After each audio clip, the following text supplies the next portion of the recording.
今头等下，咱国内来关心凯美风台到季，东部大城受影响。花莲伫昨下晡已经开始有风雨，因为花莲的灾害应变中心嘛已经提升做1级开设。苏花公路中德管制站有出现真侪人塞车要上北，所以塞车塞几60公里长。另外，秀林乡的3站村。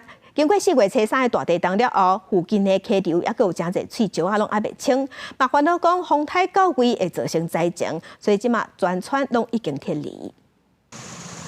凯美风台特别电力花莲苏花公路中德管制站第3下道出现大量北返的车流，有几公里。环岛刚好环岛，然后刚好碰到，所以是要提前先回哪边呢？回宜兰。 管制站附近的店家，赶紧是有较下破的电话资话，面对控诉控3大地震过了后第一个风台，店家的烦恼专写伫面的。也不知道雨势会多大，对啊，然后那个路况还不是说非常的好。花莲县秀林乡附近的山区暴露是土石流的危险区，烦恼风台带来大水河，造成严重灾害。乡公所一家一户通知3站村的村民要做好退离准备。另外边的店家也提早休困，无用对沙包。为什么？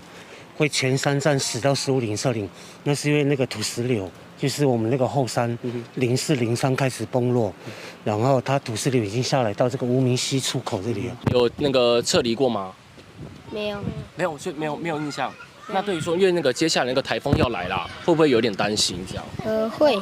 另外，江汉乡雨愈来愈大，也予地方官员提心吊胆，因为无过溪水尾，挖光华转的堤防，当咧进行空脚修正工程，保证堤防部分无问题，避免放堤危险。你嘛就是放一寡沙包，就袂用啦，备用啦。